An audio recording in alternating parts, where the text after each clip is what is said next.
Okay, welcome one and all to this Humanities in Action program. My name is Max Dorr. I'm the Executive Director for Carolina Public Humanities. Very briefly, I will say that Carolina Public Humanities is the public outreach arm for the College of Arts and Sciences, and it's our job to make sure that the excellent scholarship, resources, and ideas that are produced at the university are shared with the public far and wide. At the end of this presentation, I'll tell you a little bit more about Carolina Public Humanities and some upcoming programs, but we want to cut right to the chase today. Before I begin, please turn off your cell phones. And I'll say that again, so you don't have to rush for it. But listen, I want to just sort of set up with some observation to have about today's topic. Last night, I don't know if any of you ever heard of this doom scrolling idea when you get kind of stuck and you keep going through things. And I came across this staggering statistic from a recent Financial Times article.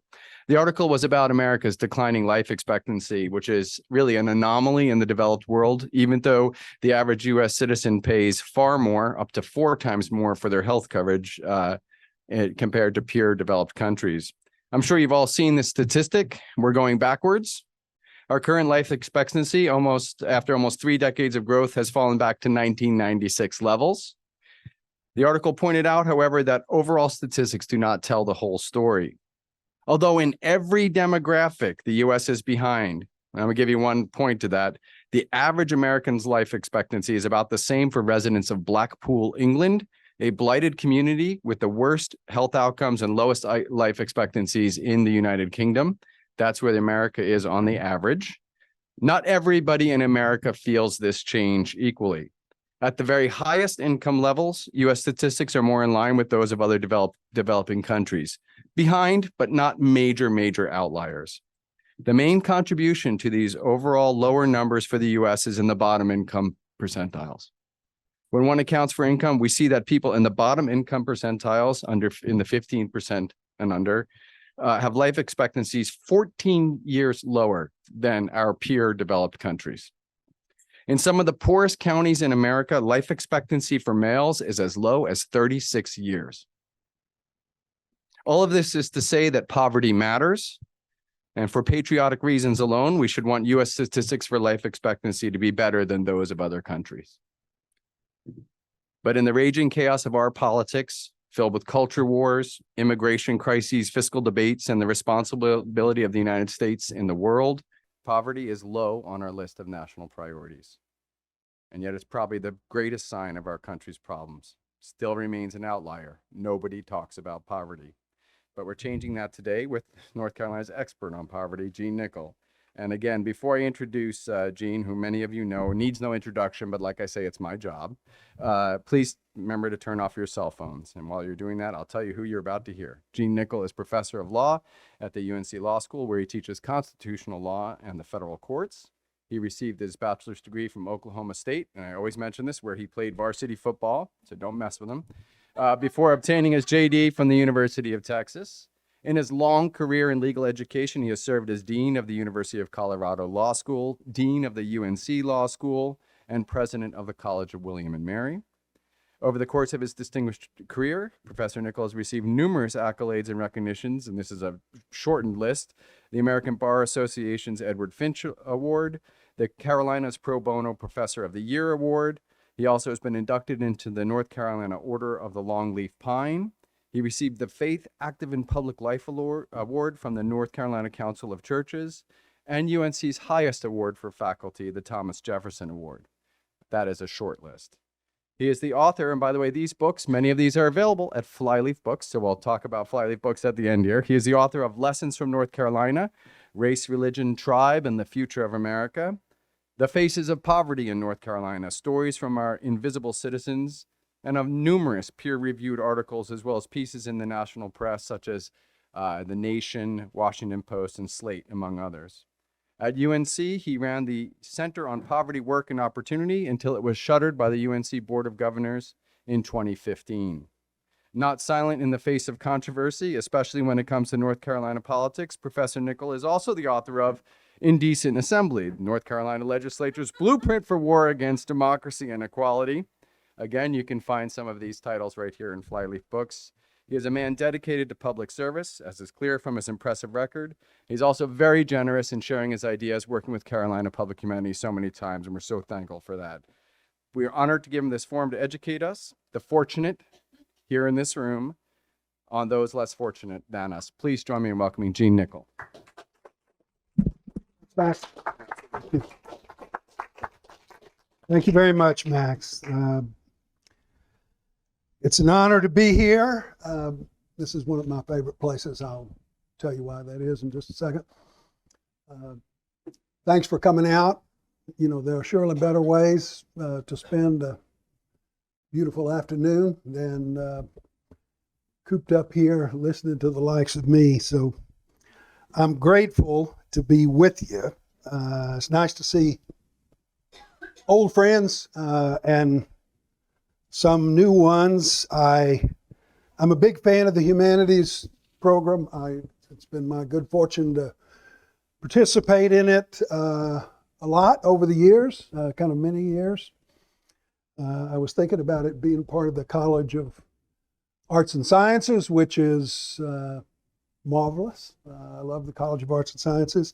Apparently, I'm the antidote to the new program in the College of Arts and Sciences. But I'm only allowed to speak over here off campus a little bit, not on campus. So I don't know if it's a really effective counterweight or not. Flyleaf Bookstore is also my favorite bookstore, like a lot of yours. There we go. I just did a long book tour. I have a new book, as Max mentioned. And so I explained to every bookstore in North Carolina that each one was my favorite bookstore. But I would still say, but actually Flyleaf is, for reasons you all understand. For those of you who haven't seen in a while, let me apologize for the hair. I figured out during COVID that you don't actually have to cut your hair. You can just kind of rope it up and in the back. My oldest daughter, who's a historian, explains that I have studied the founding fathers so long that now I look like one. So I'm sure that's no compliment to the founding fathers. I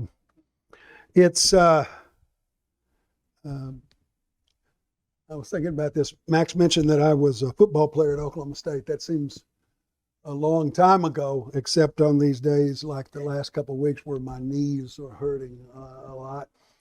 The main thing I can remember about being a football player is 6 knee operations. But I did go to Oklahoma State, which I love. Somebody introduced me at something a couple years ago. And he said, this was a distinguished federal judge, he said it was only because I had grown up in Mesquite, Texas, that I could have considered Oklahoma State University to be an institution of higher learning. I was offended by that statement. But I will say this, I was, for a relatively brief tenure, the president of the College of William and Mary, and I remember when I was appointed, I'd been in Williamsburg for a couple of weeks and got a letter from the president of Oklahoma State University, which was congratulating me, but it was clearly sort of quizzical about how in the world could a graduate of Oklahoma State University become the president of the College of William and Mary. And he was pretty close to asking, are you sure you went here? I said, yeah, I think, Mr. President, you don't have sufficient confidence in your graduates. There's something of a inferiority complex there. But I'm going to talk, as Max said, about poverty, not a joyful topic. I appreciate you being willing to let me do that. I must say, as everyone in this room knows, can you hardly think of a time in which there are more wrenching topics to talk about and to worry about than this very week, with the horrifying brutality in Israel, with the threats to the democracy in North Carolina, threats to democracy in Washington, D.C. So I can understand that some other things may crowd poverty out. I'm grateful you would spend a minute with it. I'm convinced, have been for a long time, that though North Carolina has many challenges, its greatest, in my view, is the challenge of poverty, wrenching poverty amidst plenty in one of the most economically vibrant states of the richest nation on earth. Also, we don't talk about it this way much, but the most unequal nation on earth. Thomas Piketty, who has taught us all so much about economic inequality, wrote a couple years ago that inequality in the United States right now is, quote, probably higher than in any other society at any time in the past, anywhere in the world. Number one in history. Now, I'm not enough of an economist to tell you whether Piketty really is accurate or not. I told someone here a while back, yeah, okay, maybe we're only third worst in human history. But what a dreadful description of a society, especially one who pledges every day its commitment to equal justice under law, to liberty and justice for all. More unequal than any other society at any time in the past, anywhere on the face of the globe. North Carolina, on average, is worse. We have one of the highest poverty rates, child poverty rates, hunger rates, child food insecurity rates, rates of the uninsured, and concentrated poverty rates in the United States. A fifth of our kids are poor, over a third of our children of color. Greensboro has frequently in the last 12 years been tagged as the hungriest city in America. People in Greensboro don't always understand that, I think. Charlotte, as you would have read some years ago, was studied by the Stanford Project, who concluded that Charlotte had the worst economic mobility in the country, number one, so that if you're born poor in Charlotte, you're more apt to stay that way than anywhere else in the country. Those are dreary numbers, horrifying, but indisputably true, though they never really make their way into our public discourse, as Max said. They're not part of our political campaigns. They're not part of our campus study. They're not part of our mass media, our public discourse. Too frequently, they're not even part of the phrasing from our pulpits. They never really make their way into our public discussion. But I was thinking about this. If having the highest rate of hungry babies in the country isn't important enough to make its way under our political agenda, then what would be? I understand that Republicans and Democrats may claim to have different solutions for our extraordinarily high rate of childhood hunger. But what I don't understand is neither one of them making that a central part of their platforms. Maybe you'd have different approaches, but what's the theory for not talking about it, not discussing it, not bringing it up, not thinking it's important enough to draw our attentions? Poverty's victims, as you know, as we know in Chapel Hill, are often invisible to us, sometimes purposely so. We kind of turn our gaze away from those locked at the bottom. We understand in some sense that life might be tough in some quarters, maybe even impossibly so. But those brutal burdens are located on the other side of the tracks or across town or across the state, the other side of the Tar Heel state. We suspect the hardship, and maybe if we saw it up close, we would even think it's unacceptable, that it collides with our purported aspirations. But we're not forced to face it. We just avert our eyes to more congenial terrain. I've spent a lot of the last 15 years in low-income communities in North Carolina. I have found it to be both wrenching but immensely inspiring work. Knowing a bit of the generosity and resilience and steely commitment of low-income Tar Heels. So what I thought I would do this afternoon is just talk a little bit about what one sees spending time in low-income communities in North Carolina. I've drawn some lessons from that.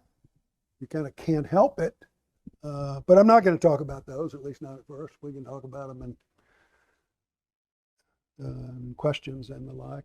What I want to do principally, at least to start, is just sort of draw a picture, just give you a portrait, the narrative of economic challenge in North Carolina. So I'm going to tell you 4, 5, 6 stories, and then we can move on from there. First one, from Hickory, North Carolina. Some of you know where Hickory is, between here and the west. It's hard not to be taken with Hickory, at least at first blush. Nestled in the foothills of the Blue Ridge Mountains, west of the urban Piedmont, Hickory's 40,000 residents can boast of broad avenues, a quaint city center, welcoming neighborhoods, massive and well-attended churches. Hickory has the look of an older, easier Carolina. Even the name appeals, Hickory. It's been recognized as an all-American city. Reader's Digest, back in the day, designated it one of the 10 best places in the country to raise a family. Hickory also, though, in the last 15 years, has experienced immensely challenging economic times. The pressures and alterations of global trade hit Hickory hard. Furniture and textile jobs, which were the core of its economy, disappeared pretty rapidly, singularly, with NAFTA. In 2000, the year 2000, Hickory's unemployment rate was about 1.5%. I didn't know that people had unemployment rates that low, well below state and national average. But by 2010, 10 years later, it had soared to almost 16%. One of the 4 sharpest city unemployment increases in the United States. And last year it has soared again.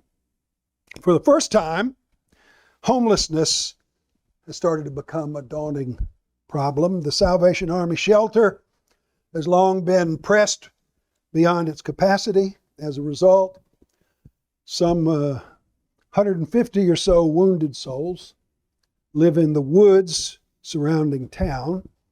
They patch together makeshift cardboard lean-tos and dilapidated tents, keeping a wary eye for the police and complaining neighbors.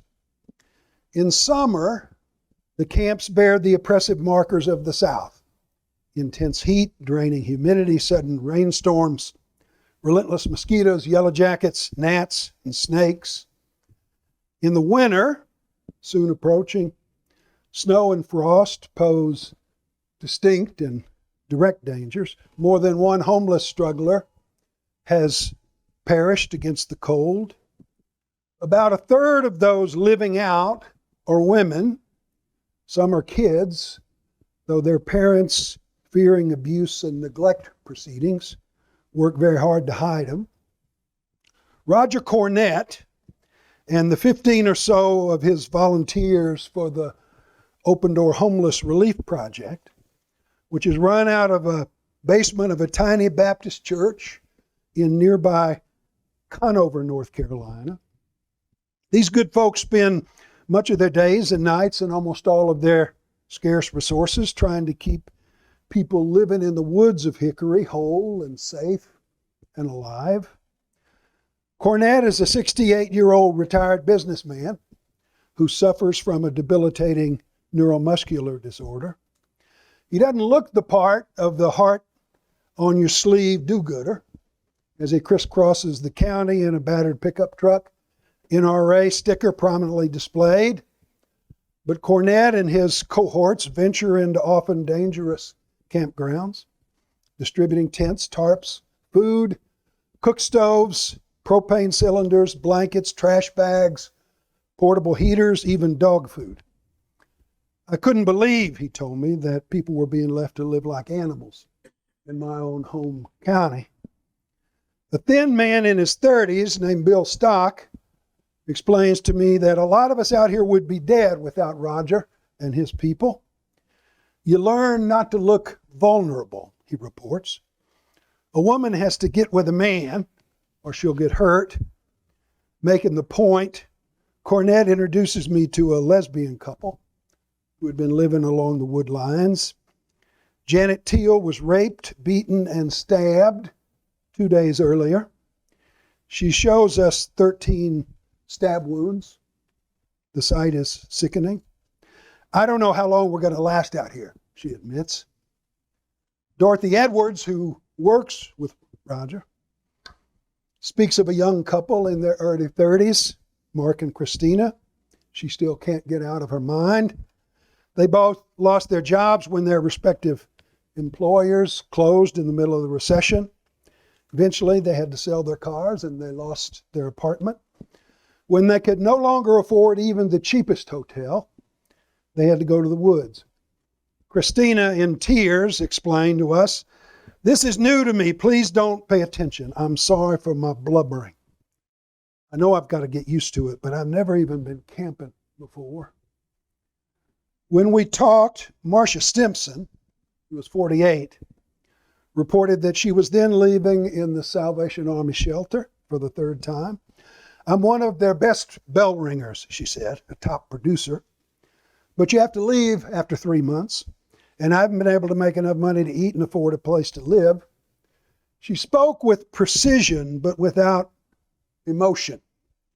"I was self-employed, doing pretty well, working in finance, but my business crashed. I lost my job, my income, my apartment, my car. I don't fit the norms," she said. "I'm not in the right categories. I don't have any addictions. I don't drink. I don't smoke. I don't do drugs. I don't have any children. I'm not pregnant. I don't have medical issues. I don't have mental illness. I've been advised to act like I'm crazy, but I won't do that. There's no funding for someone like me," she said. "I'm almost 50. It's bad now, but I worry what it's going to be like when I'm a little bit older." "At first, I liked the thought of living outside," she told me. "I always enjoyed camping when I was a girl, but she quickly learned you have to be secretive all the time. If people find out where you are, they call the cops or steal your stuff, or worse." She lived most of the time with a friend named Dave, so men would generally leave her alone. But even then, she told me, she didn't feel safe. "To tell you the truth, in the middle of the night in the woods of Hickory, I find raccoons even more terrifying than men." Stimson packed all her belongings in a trash bag every morning, took them with her so no one would steal them. When I'd come back, she said, I sneaked past the mobile homes near the road because if they saw me, they would report me. The morning wasn't as bad. I'm an early riser, so I get out of the woods before 5 o'clock. Then you don't have to worry so much about being seen. She was shocked when she first came to Hickory. There are hundreds of people living in the woods, lots living in their cars, a lot more couch hopping, going from place to place. She said, "I'd never thought I would think the lucky ones were the ones living in their cars." Her tough existence wears and debilitates. In words that I haven't been able to forget, she explained, when you've lost your job and lost your savings and lost your home and your car, and then I even lost my cat, who was very dear to me. I know that sounds funny or stupid, but losing my cat hurt me deeply. Because when you lose everything, you lose your sense of being a person. You lose your own independent identity. You lose your own space to fill in the world. Space in the world. It gets hard to remember that you're still a human being, that you've got a chance to have a decent life, or that you deserve a decent life, that you are worthy of existence. That's from Hickory. Second, from Kinston, Dr. Pradeep Arungam is a heart specialist in Kinston. Lenore County, where Kinston resides, is one of the state's poorest. The doctor has had big city options, but he prefers the quiet, friendlier life of eastern North Carolina. He's got a thriving practice as a cardiac specialist, and he selflessly includes in that a potent commitment to impoverished residents in Kinston who can't pay the fare. They are, he says, typically hard-working folks who struggle economically, waiters, maintenance workers, cooks, laborers, retail employees. He says as a heart doctor, he tries to see his poorest patients on a monthly basis because they tend to be at a greater risk of dying. The failure for 13 years to expand Medicaid, he says, has had a devastating impact on his low-income, uninsured patients. The most wrenching of those consequences occurred 3 years ago when one of his patients, who made about $10,000 a year working in a local diner, faced severe dangers of heart failure from a troubling genetic abnormality. Dr. A had treated her initially in the emergency room at Lenore Memorial. He was able to stabilize her and send her home, but her heart remained weak. She was in her early 60s. Her sister had died from the same malady.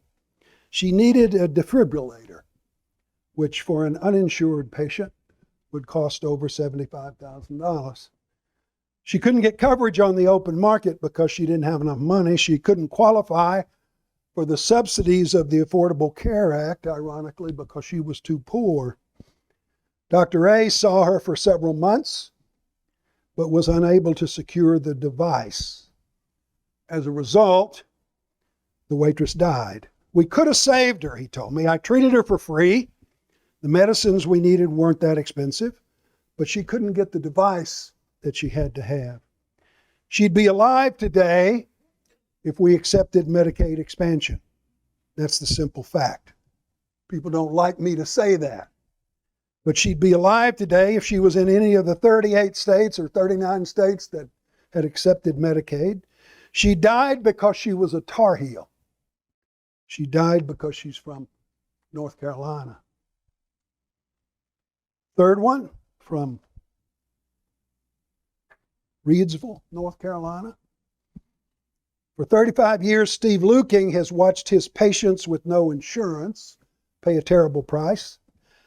I've seen women die of invasive breast cancer and cervical cancer when they couldn't afford mammograms or preventive checkups. I've hospitalized patients who stopped their medicines so they could pay their other bills. I've spoken to the next of kin in funeral homes about symptoms regretfully ignored by those afraid of the cost of evaluation.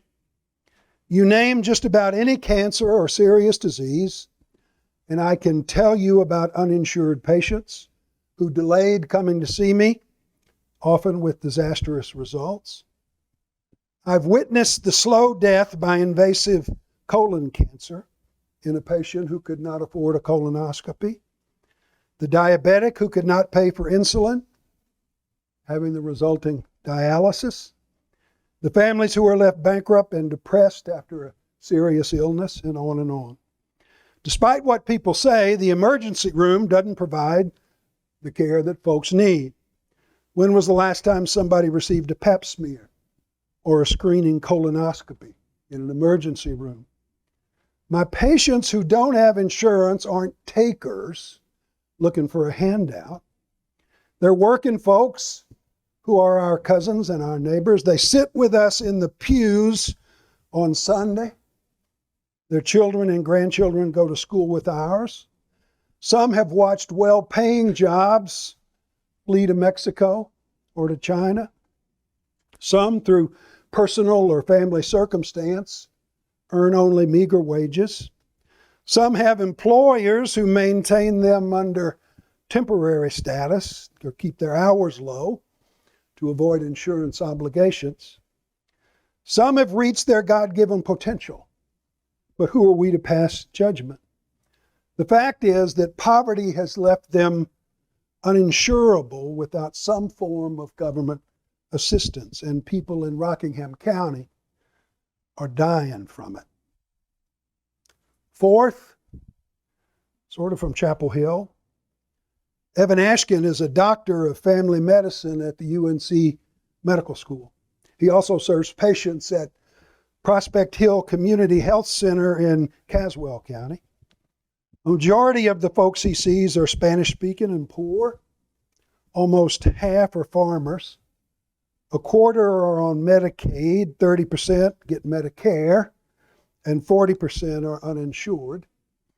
They don't fit the stereotype, he tells me, lazy freeholders looking for a way to game the system or get a handout.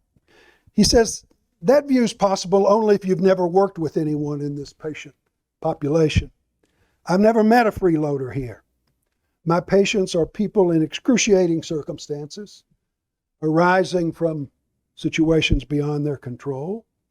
They're waiters, gardeners, farmhands, motel workers, dishwashers, day laborers, retail employees, housekeepers, ironically, home health care workers. Maybe these folks in Raleigh ought to come down here and get to know them for a minute. Ashkin describes to me the choices that restricting health care coverage triggers in his practice. A man comes in with chest pains, but he's uninsured. Do you give him the stress test we would offer if he was able to pay? Our clinic can't afford to pay for expensive procedures on a regular basis. So maybe the patient gets the test or maybe not. What if the doctor guesses wrong and the patient has a heart attack? We say we couldn't stand to have a two-tier health system or to have rationing. But this is rationing. It's just rationing by wallet biopsy, the worst possible basis to allocate needed care. It's gigantically immoral, he says, the worst criterion. And why should a doctor be making such decisions? One of Ashkin's patients is undocumented and has lived in Caswell County for 7 years after fleeing violent abuse in Mexico. She was in significant distress early in a pregnancy, bleeding, badly in need of an ultrasound, presenting the serious possibility of an ectopic pregnancy. Because of constraints on public funding for her care, the clinic was hard-pressed to provide the ultrasound she needed. And if it did, the decision might work under existing regulations to foreclose important scans late in the pregnancy, essential to protect both the mom and the baby. The baby will be a citizen, as are his siblings, suggesting how artificial non-citizenship funding restrictions can be. So I have to help this mom through a wrenching choice, a choice that no other mother should ever be required to make, a choice that no one but a poor person would ever have to make in the United States. We want to avoid an early sonogram, but if we guess wrong, it might prove disastrous. Would I think it tolerable, he asked me, for my sister to have to make such a decision? Of course not. But we force this dilemma on a hugely vulnerable population in North Carolina. Pregnant women, uninsured, sometimes the parent of a citizen who isn't one herself. He and his medical colleagues, he tells me, make decisions like this every day. And it takes a hideous toll on some of the very most vulnerable people in North Carolina. Fifth, Durham. DeShonda Cook has taught in very high poverty Durham schools for over 20 years. She's estimated that in a typical year, 20 of her 26 or 27 students in class come from families facing extreme economic distress. They are kids who often haven't had enough to eat, who sometimes don't own coats, or who have worn the same clothes day after day. Students who know the trauma of coming home to the eviction notice, or explain that they couldn't do their homework the night before because the electricity had been cut off. They've scarcely traveled out of their neighborhoods in Durham, or gone to restaurants, or seen an interstate highway, or been to the mountains or to the coast. Many are from single-parent households where the mother, or less often the father, works long hours or the night shift, so that even third and fourth grade students can live largely unattended. I'll go on a home visit, she said, and there's no food, no couch, no table, no bed. The children would say, please don't tell anyone, Miss Cook. We're okay. But I grew up in public housing myself. I know why they're acting out. Cook has directed a program called Men of Honor in her school on a volunteer basis. It provides a different space, a sort of safe haven for kids facing challenging circumstance. We alter clothes, we wash clothes, we give away clothes. We have a shelf with clothes arranged by size, since so many of our kids don't have winter clothing. We really hate snow days and extended vacations. The kids have their eyes on the food bags at the back of the room after they're delivered to the classroom. They don't know, once they get that bag, when they're going to be able to eat again. We also have a share table at the back of the room. But my boys don't come in with their heads down. They do their homework. We talk about how to treat girls, about how to deal with the police, about drug abuse, about their preparations for the world, as she puts it. Grades have improved, suspension rates have dropped. We do college tours together. I tell them I expect you to be here when we get on the campus. I'm going to demand it of you. Don't tell me your only career chances are in rap or the NBA. When we spoke last, Cook had just been invited to high school graduations at 4 different schools in the Durham area by students who explained to her that they were graduating, but they never would have made it except for her impact on their lives years earlier. One of my own favorite former students is Jessica Holmes. She is now a young lawyer. She's a former Wake County commissioner. You would have heard of her, member of the North Carolina Industrial Commission. But 18 years ago, before she did her undergraduate and law school work at UNC, she was struggling with the traumas of extreme poverty in Pender County on the eastern coastal plain of North Carolina. I had these angel teachers that saved me, she said, fighting back tears. They never really spoke about it. They didn't want to make me feel guilty. They just acted as if what they were doing for me was normal. But where you come from, where I come from, teachers can be the dividing line between a teenage drug abuser or a pregnancy or a committed student. Holmes thinks she had teachers committed to ending intergenerational poverty, one student at a time. I'm not really so far removed from the life of those high poverty kids, she tells me. We had 5 kids, a single mom, shuffle from homeless shelter to homeless shelter. We changed schools all the time. I didn't know until I went to college that some people had showers and air conditioners and central heat in their homes. It was only then that I began to learn that people had computers and books to take home, or parents to read to them, or to go to their games, or give them rides. I was asked as a county commissioner, when I go to schools, kids will always say, "What was your favorite book when you were a little girl?" And I say, "I don't know, I never had a book." It was a different world. The only attorneys I ever met were dealing with arrests in my neighborhood or of my relatives. Our conversations would always include who got shot in the neighborhood, or was that a drug bust last night down the road? Have you ever had helicopters hover over your street for hours? I thought it was normal to come home and have the lights cut out. I knew in some sense that the D boys were doing things they shouldn't, but they seemed like pretty good folks to me. They brought me clothes and sometimes gave me things to eat. They'd get taken away sometimes, but I never put two and two together. I had 4 younger brothers and sisters. I think the pressure is always greater for the older one, like me. I always thought it was my responsibility to make sure that they had something to eat, not my mother's. I was much more worried for them than I was for myself.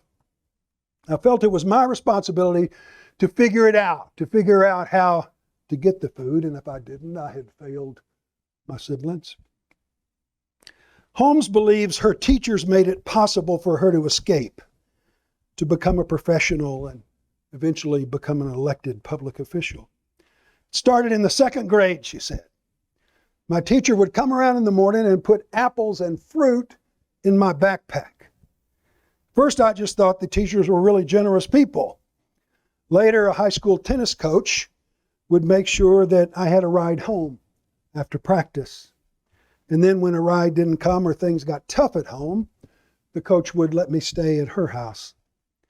She eventually began helping me with my classes and checking my attendance, helping me prepare for tests, Holmes says.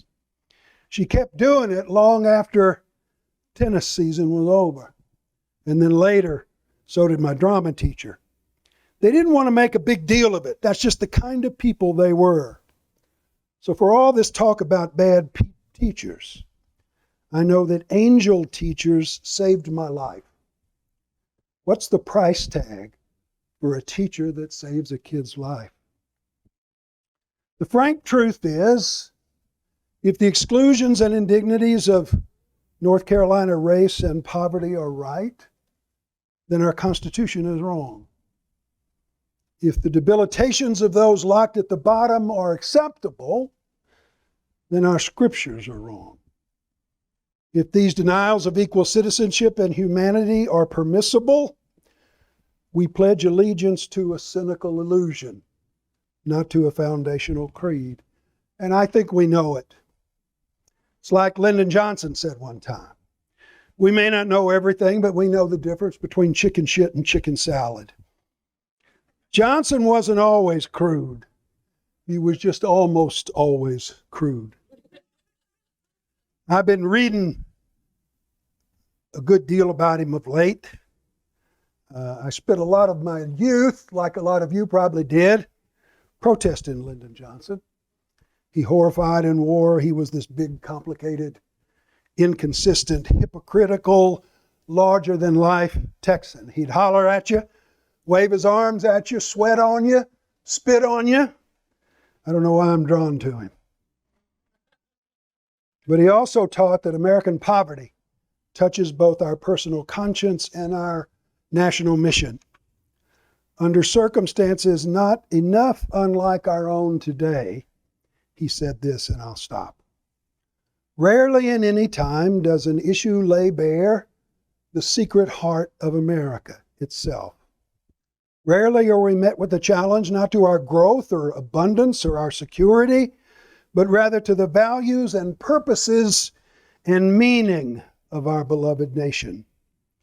And should we defeat every enemy, and should we double our wealth and conquer the stars and still be unequal to this task, then we would have failed as a people and as a nation. For with a country as with a person, what is a man profited if he shall gain the whole world and lose his soul? For what does a man profit? Anyway, I'll stop there and open it up to questions, and we can talk. Thank you. further Gene about Nichol, anything you like. put our hands together. Thank you. Incredibly moving stories.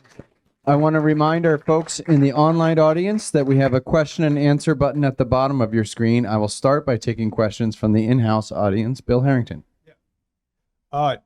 Gene, what is the association between the lack of the expansion of Medicaid and the closure of rural hospitals? It's linear and dramatic. We have seen the closing of rural hospitals in North Carolina. Maybe it's a handful, maybe it's more than that. It depends a little bit on how you calculate it or whose causation argument that you made. But when you think about the resources that are turned away under Medicaid to struggling hospitals, including uncompensated care benefits for hospitals, the impact has to be dramatic. And if you've got rural hospitals which are closing up and you take away much needed resource for no reason other than your political bullheadedness, and you turn your back on your rural constituents by forcing the loss of health care in your communities, then there's a direct cost. Bill, these sort of statistics. We turned aside billions of dollars, 600,000 people a year, no health care coverage.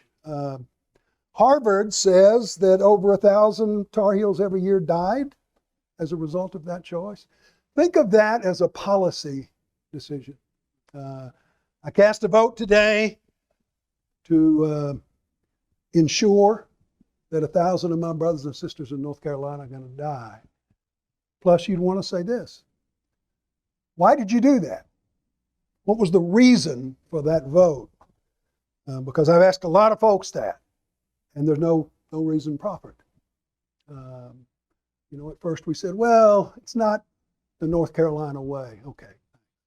Our way is having people starve to death. Is that right? Or die in the parking lot of an emergency room. Then we said, well, we've got to fix the Medicaid system in North Carolina.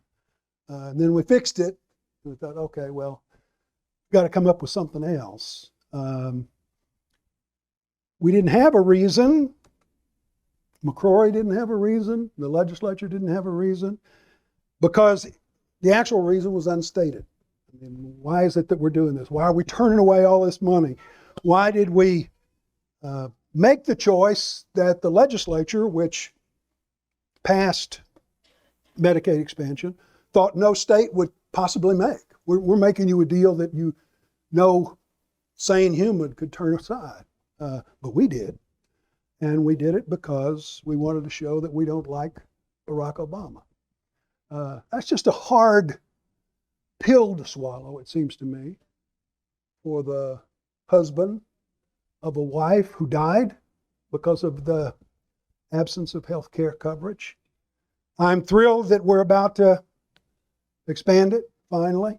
There are interesting reasons for that, which I don't know that I'm the best expert on, but there are at least 13 years of us turning away hundreds and hundreds of thousands of people and forcing people into the grave early because we wanted to show that we're more right-wing than Mississippi is. We get out Louisiana, we get out Alabama, and that's what we're shooting for. And we showed that we could. Yeah, we can do that. We can out Mississippi. I hope you're feeling proud. We have a question here. Okay, for COVID, we had this guaranteed income program, and it cut poverty nationally for children a huge amount, and in this state, a significant amount. Right. How can we get them to continue it? Up in Washington, they don't want to do it. How do you get them to realize that this is going to increase productivity over time, that it's not just a policy thing, but that's an economic decision also? Because you're going to have people who are going to be well-fed, proper brain, everything that would help a child to become a productive citizen. And maybe they don't want us to be productive citizens, which is a cynical view. But I'm more interested in the guaranteed income and how that plays into the poverty. Well, the remarkable program that you're talking about was our dramatic expansion during COVID of child tax credit. So we ended up having maybe a reluctant experiment in the United States. What would happen if we notably expanded the child tax credit, made it refundable in doing so? And we found, as experts said, but I'm not sure you necessarily believed it, that we cut child poverty in the United States by 50%. We did it for several years, and then we decided to let it go. We decided to abandon the program. Now, I've done some work with the fellow who's the rapporteur, it's called, of the UN's Commission on Poverty, international poverty. And what he would say is, for a long time now, the United States has been the world's outlier on child poverty. We allow dramatically higher child poverty than any of the advanced nations, than any of the 32 or 35 OECD countries, any of the wealthier democracies. We're bad on poverty. We're near the bottom there. We're the worst on economic inequality, but we're always the very worst on child poverty. Imagine that as our marching order. We are the world's leader in child poverty. We are the richest nation on earth, the richest nation in human history, and we have the highest levels of child poverty of any advanced nation. Why do we do that? I wish I knew. I wish I could change it. I've spent a little bit of effort on it, but here's what I think, to be honest.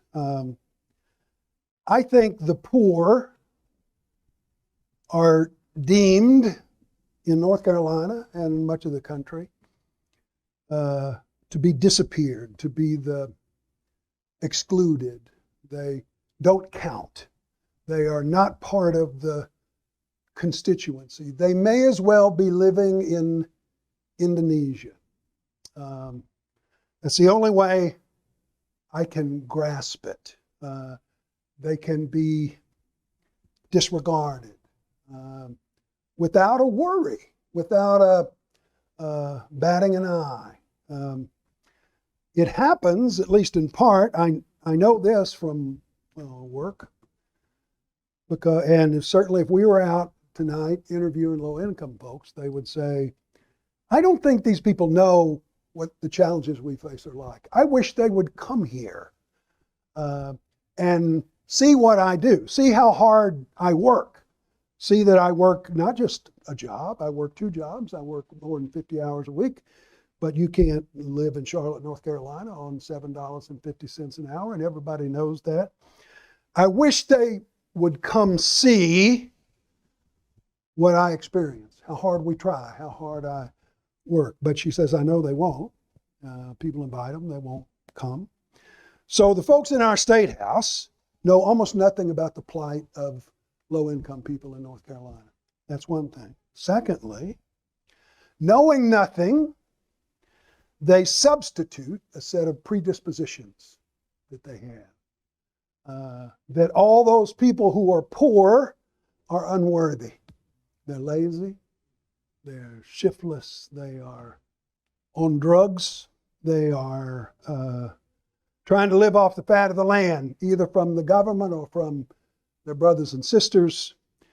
They are worthy of being dismissed, becoming the disappeared. So we know nothing about the lives of low-income folks, and we fill that void, our policymakers do, by a set of predispositions which are wrong, which are factually inaccurate. It's like Dr. Ashkin says, I just wish one day you would come down here and see this community in which I work. You could never say the same things again about being a freeloader. Let me give you an example of this, what I'm trying to get at. 4 or 5 years ago, I haven't talked about this, I'd be glad to, but in the last 13 years, we've engaged in the most brutal war against poor people in North Carolina, anywhere in the country. That's something else we can be proud of. We're number one on that front. One of the many things we did, small one, I guess, is passed a program saying that people on Work First, a sort of very small cash program, we're going to have to get drug tested.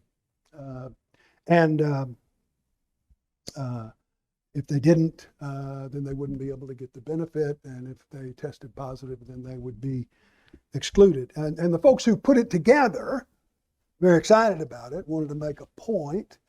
So they said the first year is going to be a pilot project. And you're going to have to see how this works, and you're going to report to us and tell us what the results are, and then we'll be able to announce it to the world. So after 1 year, the DHS people reported back to the legislature and said that about 2.3% of people who were tested positive. And a lot of them couldn't be excluded because it was really their kids who were receiving the benefit, not them. I remember saying to some of them, well, good God, 2.3%. If you wanted to get positive tests, you'd come down to Chapel Hill and walk across the campus any afternoon at 3 o'clock. You'd get a good 75% on a drug test if that's what you're after. And to his possible credit, the fellow who put the program together and passed it said, I was shocked at these results.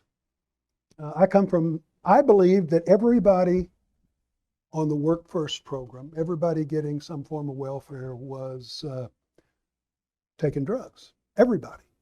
I come from a Republican caucus where every member believes that. We hear it all the time. So I'm stunned at these figures, 2%. It also meant, of course, when you thought about it, we're spending hundreds of thousands of dollars to do this test, and it's yielding nothing.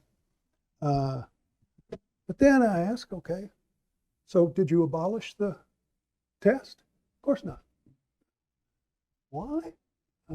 It's costing you a shitload of money, saving you none, and it's based on a predisposition which you've now had proven to you demonstrably is wrong. But you know, one thing, I guess, that program still has this benefit.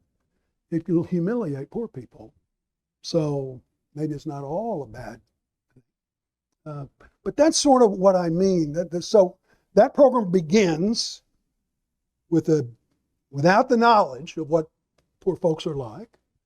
It substitutes a predisposition of their worthlessness.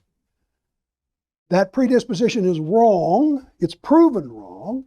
And you show it to them that it's wrong, or they show it to themselves that it's wrong, and they don't change it.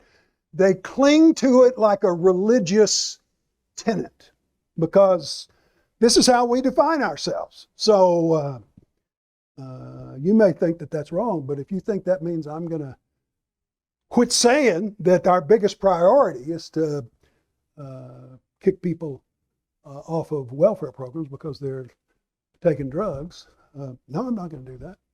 I'm going to stick right where I am. And that means it's a predisposition which can't be combated in real terms. Can't be combated with facts.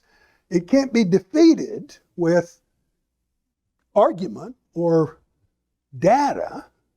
It's just like, I grew up Catholic. It's just like believing in the Trinity. You do it or you don't. And that results in great and singular trauma to low-income people, particularly low-income kids, in the richest nation in human history. I mean, how do we explain to ourselves that we're the richest nation on earth, richest nation anywhere, but we've got higher poverty levels than anybody else? We've got much higher child poverty levels than anywhere else. What's the argument for that?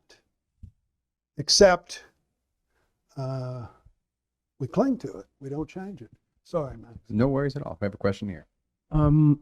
Is it possible that there's actually conservatives with a brain that stop, that would maybe be interested in creating a lobby, like with somebody like me who's center left, and them as conservatives, they're the people in Raleigh's conservative constituents that vote for them, that could go to Raleigh and really press real hard to speak to I don't want to use a bad word, but like total schmucks that maybe try to talk some sense into them. That's number one. And then number two, speak about wasting taxpayer money as far as thinking, what was that, guaranteed income, like $12,000 a year? Would you prefer to spend 50 and put them in jail? Like, wake up. So if you know anybody, I have time on my hands, even though I volunteered at IFC. Good. And I do canvassing and voter reg. Great. I am ready to be the lobbyist. Congratulations. No. You sort of point at one of the great challenges. Our political system responds to money, and there's no poor people's PAC. There's no big super PAC which pleads the plight of low-income folks. There are some examples, though, of what you're talking about. Ken would know some of this. We've had some unusual or kind of hopeful coalitions, like on second chance programs, recognizing that people are so seriously debilitated from having a criminal record for the rest of their lives and the rest of their families and their communities, that we ought to offer some more powerful and accessible expungement programs and the like. There's been a little bit of right and left together on those notions. You could be cynical about it a little bit, but still, there are examples of right and left coming together. But where it's hard is attacking this working predisposition, which we have in the United States pretty broadly, that poor people are worthless. They deserve to be poor because they're lazy and unworthy. Some examples of that. If you do polls and you ask Americans, why do we have so much poverty? Why do we have such much higher levels of poverty than other advanced nations? About 60%, I don't know the exact number anymore, about 60% of people say it's because we are so generous with our welfare programs.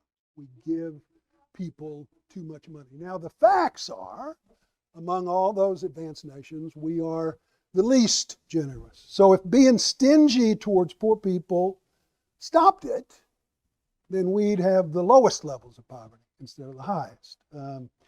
But most of us think we are extraordinarily generous to poor people. Most of our elected officials think that too, that, well, we just have so many poor people because we're so generous across the board. There are interesting studies about the weakness of the American social structure framework compared, for example, to European countries. Why is it that we have such modest efforts to do anything about poor people, whereas in Europe or in the British Commonwealth countries, they do so much more and they tax people higher, but they have so much stronger poverty programs. And a big part of it, when they've done research on it, is in Europe, in the British Commonwealth countries, people are more inclined to think if you're poor, you're unfortunate. It's unfortunate. Whereas in the United States, we think if you're poor, you're unworthy, and you get exactly what you deserve. Then digging that out, it is in the United States heavily racialized, that perception. We tend to think poverty programs are for other people. They're for Black folks, they're for Latinx folks, they're for Native American folks. And therefore, they're not our problem. We're not going to do anything about it. We don't have to deal with strangers to us. So we have this outlying view of how we should treat poor people. I want to remind folks in our online audience that you can put questions on the bottom of your screen using the question and answer button. We'll take some more questions from the in-house audience. Rebel.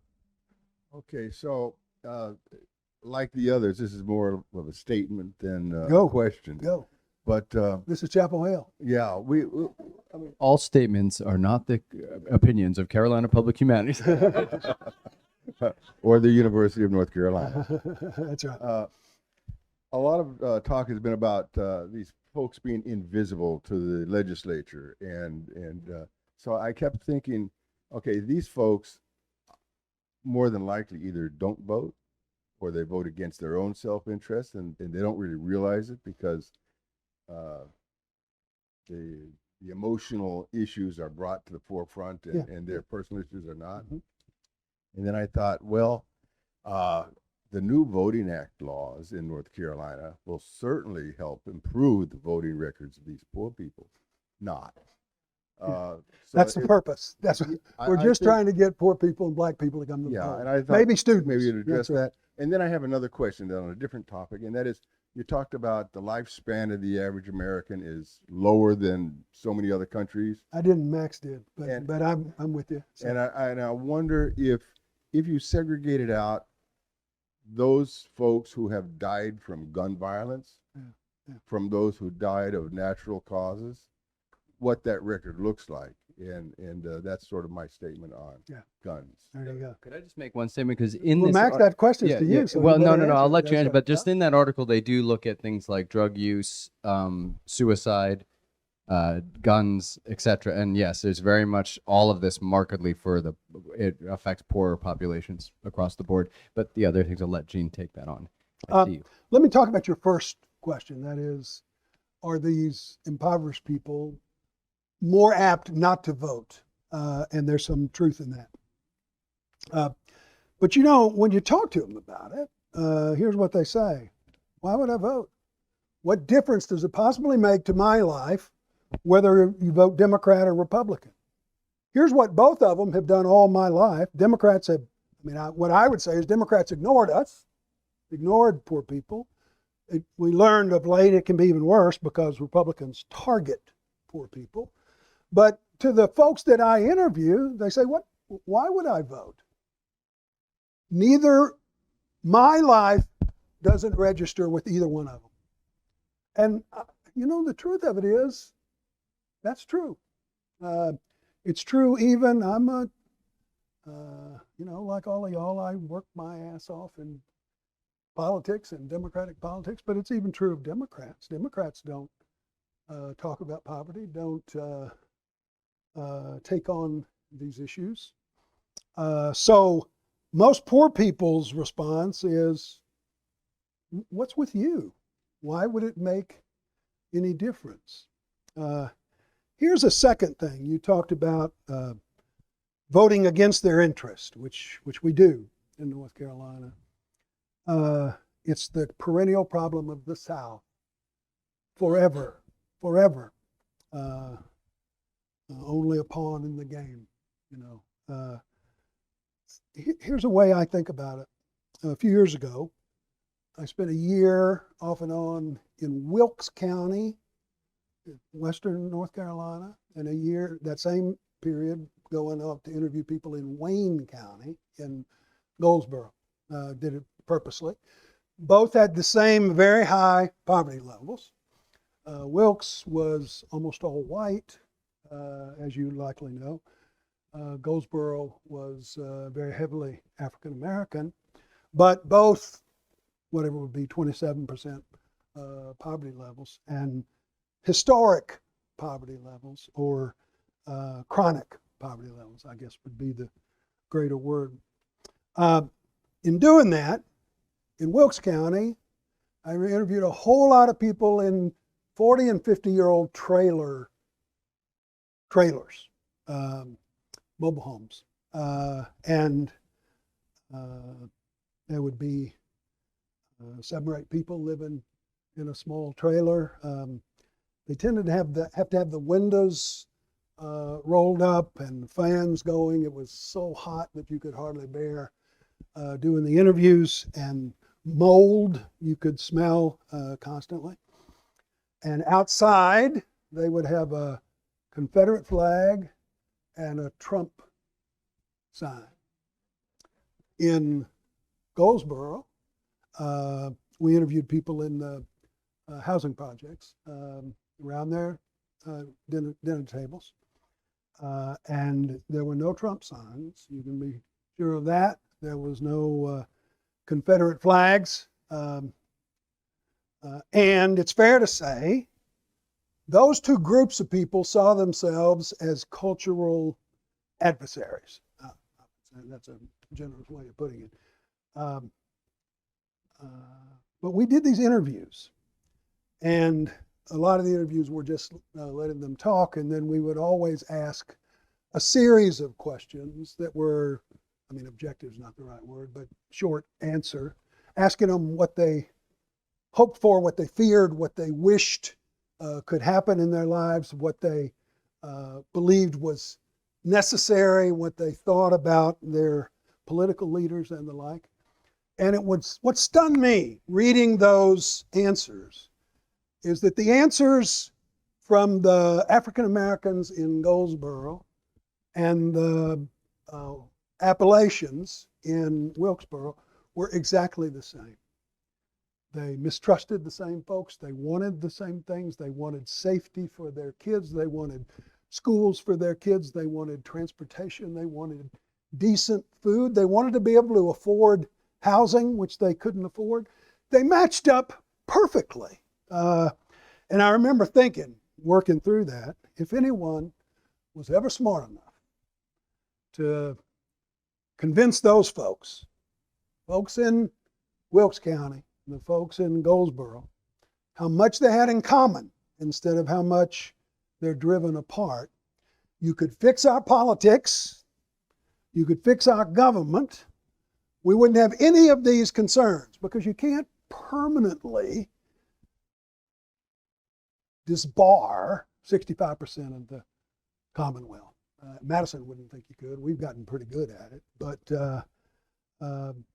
if someone was smart enough to do that, which I'm not, then we'd fix things. But right now, those two broad groups, maybe making up the bulk of America, tend to view themselves at war with each other, even though they're not at war with the right folk.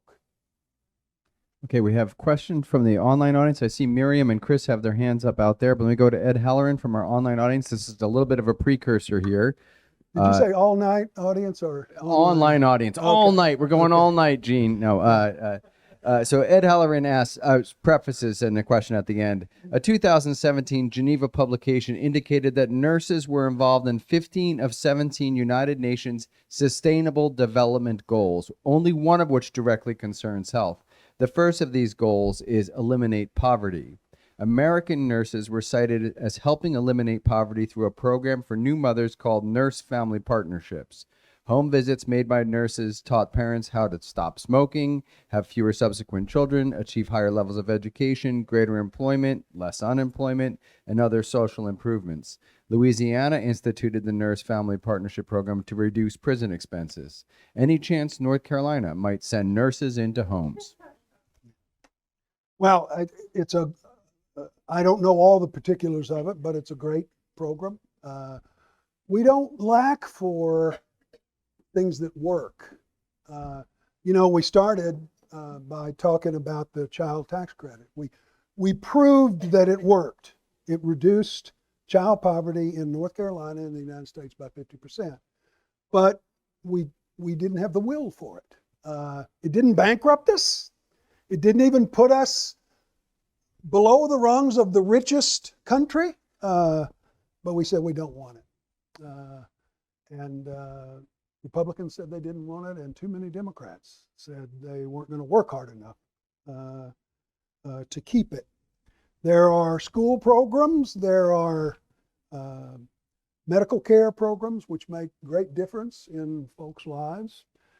Medicaid, not the smallest. But you have to have the will to do something about it, and you're not going to have that will if you regard the bottom 35% in North Carolina as non-existent, which is what we do.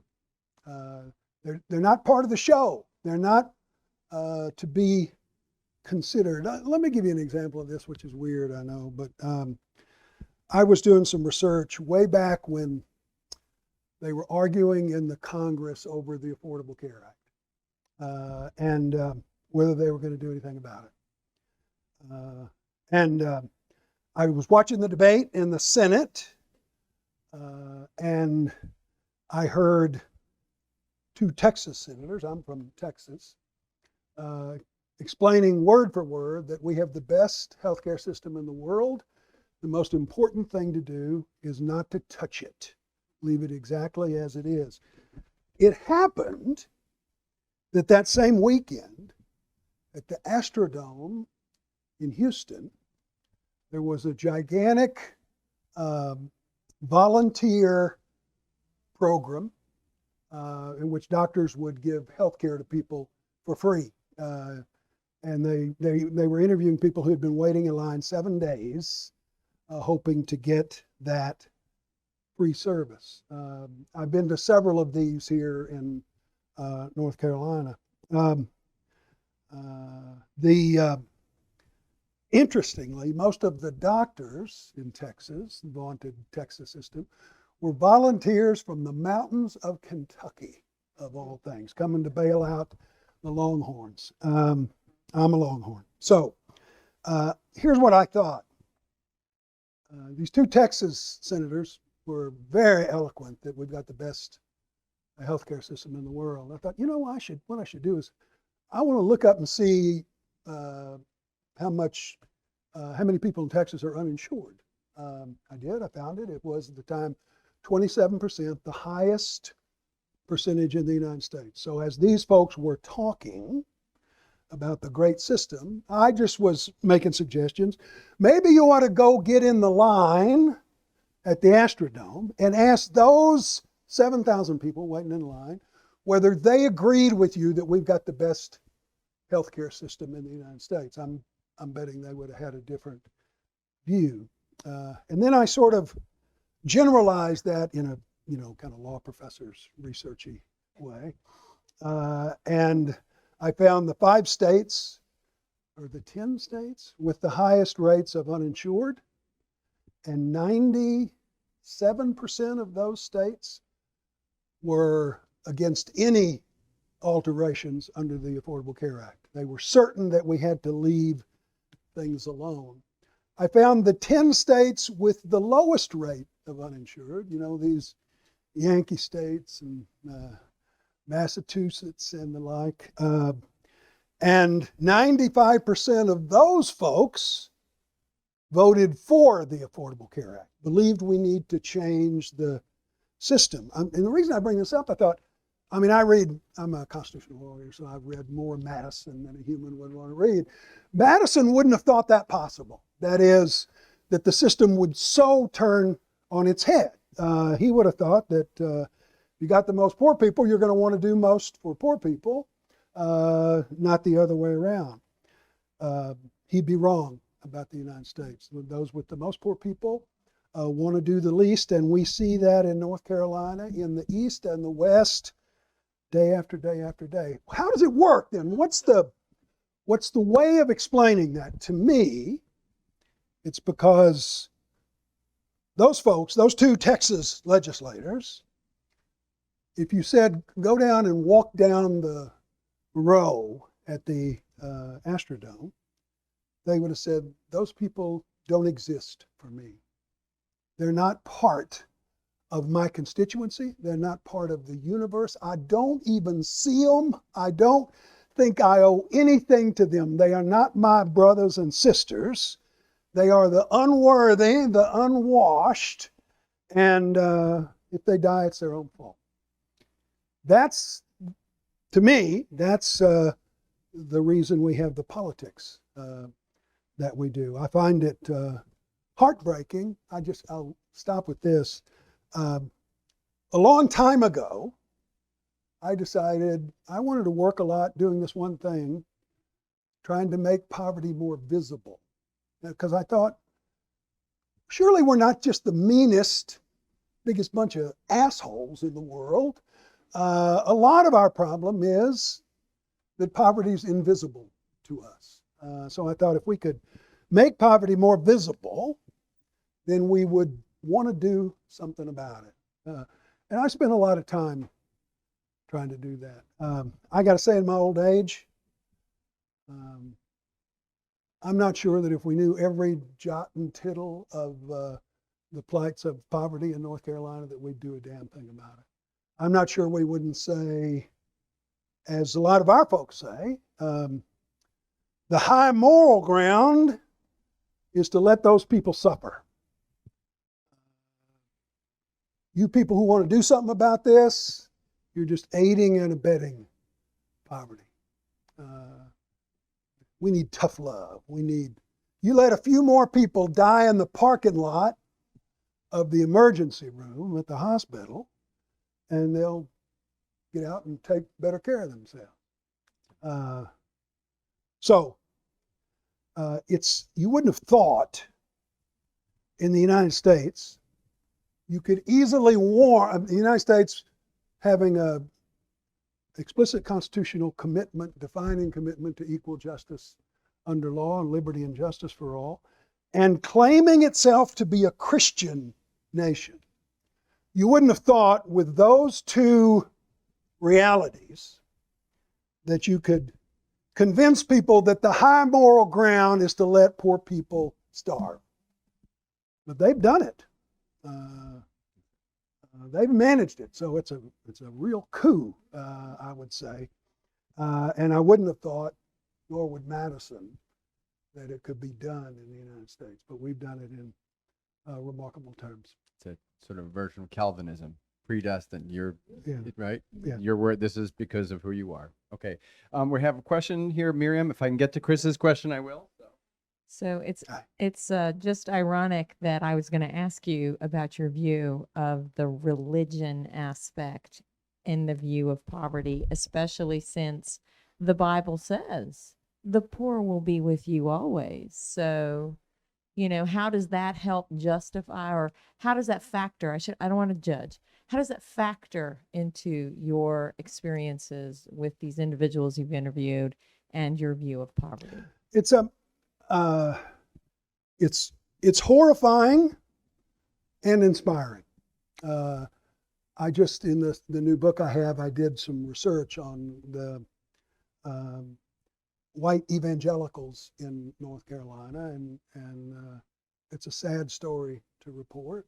They are the folks most opposed to healthcare programs, most opposed to any economic support program, most supportive of guns, most apt to believe that North Carolina has no racial problems. There is no discrimination in North Carolina. You could sort of go down a long list. And I will say, having studied this some, that I think that group of folks who describe themselves as white evangelicals in North Carolina have a potently negative impact on our politics and our structure. But, and let me give you another example of this from our work. So I talked about Hickory. I've worked a lot with Roger Cornett and his folks down in Hickory. trying to get, we've helped them get some money, raise some money. They're remarkable folk, but they don't have a lot. They've tried to get more support from the churches in Hickory. They've tried that unsuccessfully. Roger went to the couple of the biggest churches in Hickory and asked them if they might contribute a few $1,000s. And the way he tied it to the budget was he said, look, I've looked at this, and you send your kids every year, a bunch of them to Haiti. Maybe not Haiti now, but then, on these foreign missions. You spend $10, $20, $30,000 a year on those missions. And there are people living in the woods in Hickory, 500 yards from your sacristy. So why don't you do this? Let me try to talk you into spending that money on the homelessness here within your neighborhood. And they said they wouldn't do that. They thought it was important to keep going to Haiti. Roger thought the reason is it's easier to deal with the reality of poverty in Haiti than it is to deal with poverty next door. The next thing he asked, we conferred on this a little bit, was what if you gave half of your landscaping budget every year to the homeless, our homeless mission? And it was a religious mission. And then they thought he was being offensive.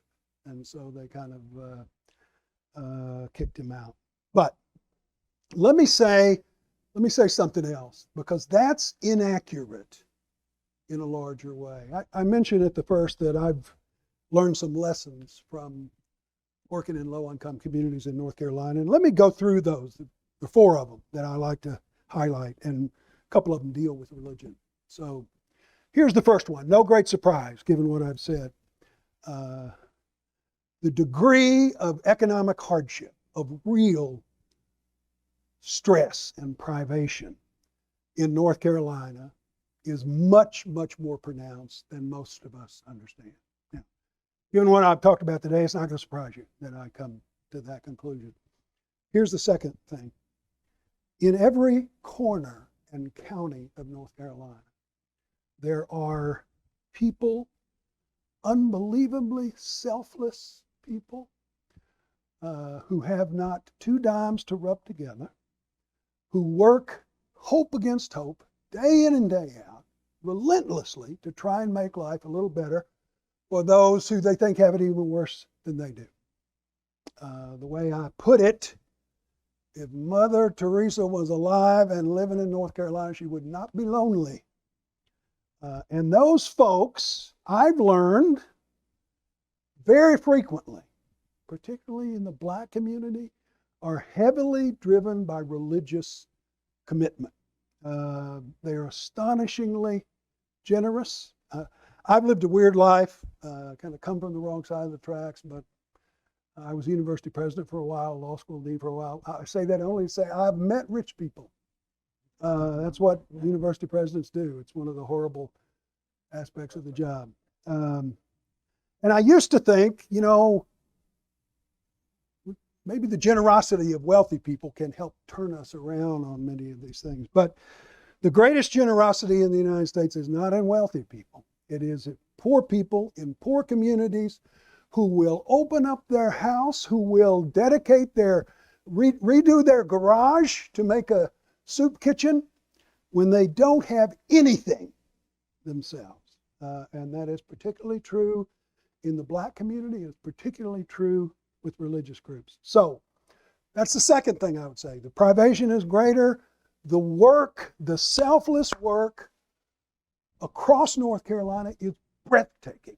I was probably prejudiced against it when I started doing particularly religious stuff in high poverty areas, but I couldn't honestly not write about it. It is breathtaking. There are more good people doing more breathtaking work than I ever would have guessed. Here's the third lesson. If we could gather up all those people and put them in this room, we'd need a bigger room, but a bigger room, and talk to them they would all say this: no matter how hard I work, no matter how much support I can give, no matter how much the people around me work, we can never make up the gulf between what needs to be done and what we could provide. If they were fancier, they would say with Augustine that charity cannot make up for a want of justice. Every one of them would say that. Right, left, rural, urban. And fourth, here's the fourth lesson. If we had those same people, often religious, in this room, working their lives with unbelievable dedication, they would say, no matter what you read in the paper, every year it gets worse, not better. That gap that we're talking about, regardless of what they say in the legislature, regardless of what they say in the State House, regardless of what they say down the street in the newspaper, every year it gets worse, not better. So to me, those are the four lessons of working in low-income communities in North Carolina. The hardship is much more pronounced than we know. The work done, the volunteer work in every corner of North Carolina is breathtaking. It can't make up the difference, and the gap grows. Please put your hands together for Gene Nichol. Thank you so much. Thanks a lot. It's good to see you. Stay up here for one moment. We're gonna thank you one more time. This is an incredibly important topic, and I know we just had North Carolina and perhaps the country's expert on it helping us see this, and the power of stories. Thank you. It's a wonderful approach to making this clear, making us see this. We want to remind you folks that next week we do not have Humanities in Action. We have music. Please come and hear some beautiful music by Dawn Landis. She'll be focusing on the intersection of songwriting and literature. And in particular, we're talking some about her work, Row, which was about Tori McClure's wonderful work of going across the Atlantic solo. So that's next Wednesday on October 25th. Humanities in Action returns the Wednesday following with a look at AI with Mark McNeely from the university, talking about the democratization of AI. And of course, you can find the other events for Humanities in Action here in Obro Shore. I also want to remind you folks about weekend seminars coming up. Next up is the Transformation and Decline in the Late Roman Empire, and maybe we can see some through lines with that. And What is Opera on November 18th, and a look at modern civic life and public health in the Americas on Saturday, December 2nd. So take a look at those. Go to humanities.unc.edu to look at all of our offerings. I want to thank some people in particular. I want to thank the Mirka Baumberger Group at Morgan Stanley for supporting our work, the North Caroliniana Society, the Alumni Association. Let's put our hands together for Beth Gardner and Paul Benici and Michaela Sinclair, who is here.